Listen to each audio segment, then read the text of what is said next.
So kung bago ka pa lang sa channel ko, huwag kalimutang mag-like and subscribe. So for today's video, pag-aaralan naman natin yung tips and tricks on getting the square of any two-digit number. So example, 23 square. Okay. So magsusulat tayo dito ng tatlong linya. Kunin muna natin yung square ng first digit at yun ang ilalagay natin dito. So 2 square is equal to 4. And then, kunin naman natin yung square ng second digit and that is what we are going to put here on the third line. So 3 square is equal to 9. At para naman makuha natin yung middle digit, ang gagawin natin is we will multiply the two digits sa given number. So 2 times 3. And, multiply natin ito to a constant number which is 2. Okay? So, 2 times 3 is equal to 6 times 2, that is 12. So, ilalagay natin dito yung 12. Okay. Ngayon, of course, per place value, isang digit lang ang pwede. Okay? So, to get the answer, ibababa natin yung 9.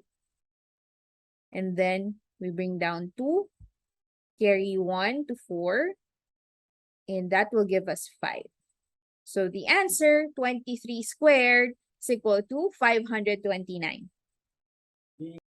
So for example, 17 square. So magsusulat tayo dito ng tatlong linya. Okay. So, kunin muna natin yung square ng first digit. At yun yung ilalagay natin dito. So that is 1. And then, we get the square of the second digit and yun naman yung ilalagay natin dito. Okay, so 7 times 7, that is 49. Okay. Para makuha natin yung middle digit, okay, i-multiply natin yung dalawang digits ng ating given number. So, 1 times 7, and we multiply it to a constant number, which is 2. So, 1 times 7 is equal to 7 times 2, that is 14. Okay, susulat natin yung 14 dito. Okay, and okay, so lagi nating tatandaan, 1 digit lang per place value ang pwede natin gamitin. So, we bring down 9. We carry over 4 sa 14, and it becomes 18. So, bring down 8.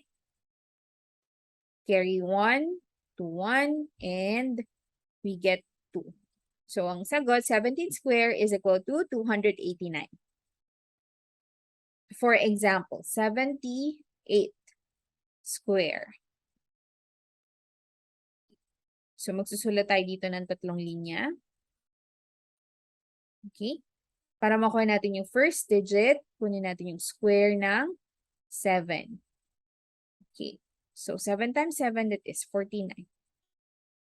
Okay, and para makuha naman natin yung sa last digit, square din natin itong number 8. So 8 square is 64. Para makuha natin yung middle digit, i-multiply natin yung dalawang digits ng ating given number. So 7 times 8. And we multiply it sa constant number na 2. Okay, so 7 times 8, that is 56, times 2, that is 112. Sulat natin yung 112 dito. Okay, so per place value, again, that is, we will just get 1 digit. Okay, so we bring down 4, carry over 6, and we'll get 118. We bring down 8. Carry over yung 11. So, 49. And we will get 60. So, ang sagot natin, 78 square is 6,084. Diba, ang dali lang to get the square of any two-digit number.